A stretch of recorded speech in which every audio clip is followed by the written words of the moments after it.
Hi hello నమస్తే welcome to వేరిడియన్ studios.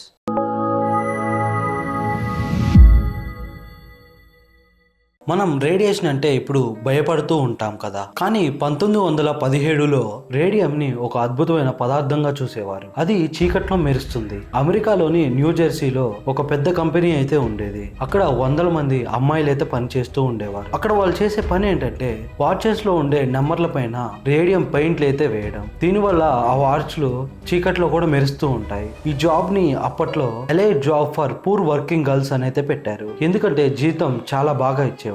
కానీ ఆ పెయింట్ ఎంత ప్రమాదకరమో ఆ కంపెనీ ఓనర్స్ ఆ అమ్మాయిలకి అయితే చెప్పలేదు. ఆ పెయింట్ బ్రష్లు చాలా సన్నగా ఉంటాయి. అందుకే ఆ అమ్మాయిలకి ఒక టెక్నిక్ అయితే నేర్పించారు. దాన్నే లిప్ డిప్ పెయింట్ అంటారు. ముందు ఆ బ్రష్ ని నోట్లో పెట్టుకొని సన్నగా అయితే చేయాలి. దాన్ని లిప్ అంటారు. తర్వాత రేడియం పెయింట్ లో అయితే ముంచాలి. దాన్ని డిప్ అంటారు. తర్వాత దాన్ని వాచ్మెన్ అయితే రాయాలి. దాన్ని పెయింట్ అంటారు. ఆ అమ్మాయిలు కొన్ని వందల సార్లు ఆ రేడియం ని నోట్లో అయితే పెట్టుకునేవారు. వాళ్ళకి ఎంత సరదాగా ఉండేదంటే సరదాగా నెయిల్ పాలిష్ లాగా లేదా టూత్ పేస్ట్ లాగా వాళ్ళ పళ్ళ పైన ఏదో ఒకటి రాస్తూ ఉండేవారు. వాళ్ళు ఇంకా తీట పని ఏంటంటే వాళ్ళ బట్టల పైన కూడా రాసుకునేవాళ్ళు.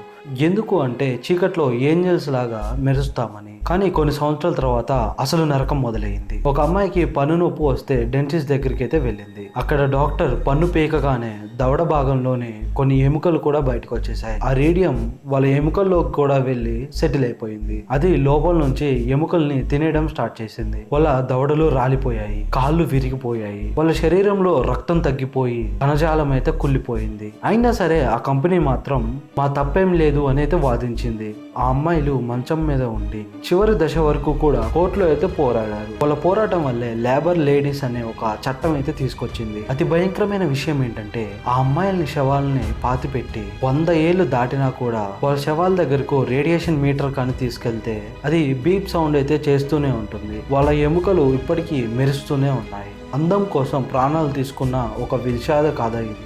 దీనికి కారణం ఏమై అనుకుంటున్నారు? ఆ అమ్మాయిల నిర్లక్ష్యమా, లేదా ఆ కంపెనీ చేసిన మోసం వలన, లేదా గవర్నమెంట్ స్ట్రిక్ట్ గా రూల్స్ లేకపోవడం?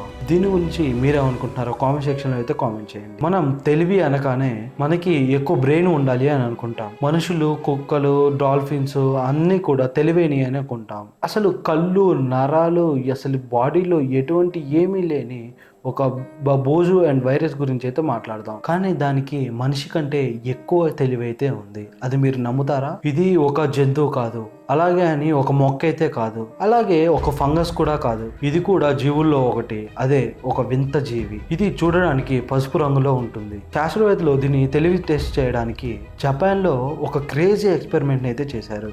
దీన్నే టోక్యో రైల్వే ఎక్స్పెరిమెంట్ అని అయితే అంటారు. టోక్యో సిటీలో రైల్వే ఇంజనీర్లు వాళ్ళ మ్యాప్స్ అయితే డిజైన్ చేయడానికి ఎన్నో ఏళ్లు కష్టపడ్డారు. తక్కువ స్టేషన్ తో ఎక్కువ రూట్ మ్యాప్లను కలుపుతూ అది చాలా కష్టం. శాస్త్రవేత్తలు ఒక పల్లెంలో ఆ వింత జీవిని అయితే వేశారు. ఆ రైల్వే స్టేషన్స్ లో దానికి ఎంతో ఇష్టమైన ఫుడ్ ని అయితే పెట్టారు. మధ్యలో టోక్యో రైల్వే స్టేషన్ ఉన్న చోట ఈ జీవిని అయితే వదిలారు. మొదట ఆ జీవి పల్లెమంతా పాకింది. కానీ కొన్ని గంటల తర్వాత అది అనవసరం లేని దారులన్నీ వదిలేసి ఎక్కడైతే ఆహారం ఉంటుందో అవి కొన్ని పాయింట్స్ లాగా అయితే కలిపింది. దాన్ని చూసి ఇంజనీర్లు అయితే షాక్ అయిపోయారు. అది ఆ జీవి గీసిన రూట్ మ్యాప్ కొన్ని కోట్లు పెట్టి కంప్యూటర్లో డిజైన్ చేసిన కాదకంటే దాదాపు సేమ్ గానే ఉంది. ఇంకా చెప్పాలంటే మనుషుల కంటే ఎఫిషియెంట్ గా అదే తెలివిగా కొన్ని మ్యాప్లు అయితే చాలా బాగా కనిపెట్టింది. బ్రెయిన్ లేని ఒక జీవి ఒక్క రోజులో అంత కాంప్లెక్స్ మ్యాథమెటిక్స్ ని ఎలా సాల్వ్ చేసింది? దీనికి ఎక్స్టర్నలైజ్డ్ మెమొరీ అయితే ఉంటుంది. అంటే ఇది వెళ్ళిన దారిలో ఒక రకమైన జిగురుని అయితే వదులుతుంది. నేను ఆల్రెడీ ఇక్కడికైతే వచ్చాను, ఇక్కడ ఫుడ్ లేదు అనైతే అర్థమవుతుంది. దాంతో అది కొత్త దారిని అయితే వెతుకుతుంది. ఇప్పుడు దీనిని అయితే చూసి శాస్త్రవేత్తలు సెల్ఫ్ డ్రైవింగ్ కార్ వాటికైతే ఒక అల్గరిథమ్స్ అయితే రాస్తున్నారు. ప్రకృతిలో ఉన్న ఒక ప్రతి చిన్న జీవి ఒక సూపర్ కంప్యూటర్ దాగి ఉంటుందని అనడానికి ఇదే ఒక నిదర్శనం. ఈ మొత్తం వీడియోలో మీకు నచ్చిన ఫ్యాక్ట్ ఏదో కామెంట్ సెక్షన్ లో అయితే కామెంట్ చేయండి. ఇప్పటివరకు చూసారంటే మీకు ఈ వీడియో నచ్చిందని అనుకుంటున్నాను. సబ్స్క్రైబ్ చేసుకోకుండా మాత్రం అస్సలు వెళ్ళకండి.